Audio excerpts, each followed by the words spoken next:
তো hey guys আজি আমি আহিছোঁ লংকেশ্বৰ মন্দিৰলৈ। এইটো হৈছে লংকেশ্বৰ মন্দিৰ, গণেশ মন্দিৰটো ইমান যে ধুনীয়া দেখিবলৈ। গণেশ মন্দিৰটোৰ বাহিৰত হৈছে বৰষুণ। তো এই শনি মন্দিৰৰ পৰা ওলাই আহি আমি যাম হনুমান মন্দিৰলৈ। ইয়াত ইমানবিলাক চিৰি আছে ৰাইজ, দেখোঁতে ভাগৰ ধৰে বুজিছে। আৰু এতিয়া ভিউবিলাকো আপোনালোকক মই দেখাই থাকিম। ভিউবিলাকো চাব আৰু ভিডিঅ'টো লাইক কমেণ্ট শ্বেয়াৰ কৰিব। এতিয়া মই যাইছোঁ হনুমান মন্দিৰলৈ। ইয়াত ইমান ধুনীয়াকৈ ভিউবিলাক, গছ গছনি সংৰক্ষণ কৰা হৈছে আৰু মন্দিৰবিলাকতো আৰু ক'বই নালাগে কি ধুনীয়া। কিন্তু ইয়াত চিৰি ইমানবিলাক আছে, অ' মাই গড। তো এতিয়া আমি যাই আছোঁ ধুনীয়াকৈ, কিন্তু ভাল মনেৰে গ'লে আপুনি এনেকুৱা কষ্ট নহয়। আৰু এইকেইটা হৈছে হনুমানৰ আটাইকেইটা ৰূপ। আপোনালোকে চাব পাৰে কি ধুনীয়াকৈ এইবিলাক নিৰ্মাণ কৰি স্মৃতি হিচাপে ৰাখি থৈ দিছে। তো ইয়াতে আপোনালোকে ধূপ চাকিও জ্বলাব পাৰে, ব্যৱস্থা আছে ইয়াত ধূপ চাকি জ্বলাব।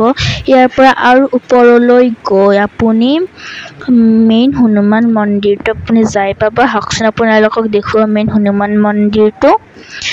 গাইজ মই সঁচাকৈ বহুত ভাগৰ ধৰি গৈছিল যে মই যাওঁতে, ভাল ভাৱেৰে গৈছিলোঁ তথাপিও।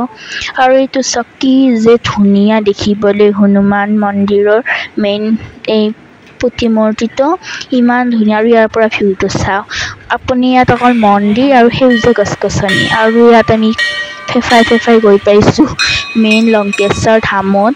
এইটোতো আৰু ক'বই নালাগে, ইয়াত ধূপ চাকি জ্বলাই দেখিলে মনটো ভাল লাগি যায়। তো ইয়াতে এইবিলাক প্ৰতিমূৰ্তি আছে। ইয়াতে এইটো বজাবলৈ বহুত টান গাইজ, বহুত ভাৰী হয়। আৰু এই হৈছে ভিতৰৰ দৃশ্য।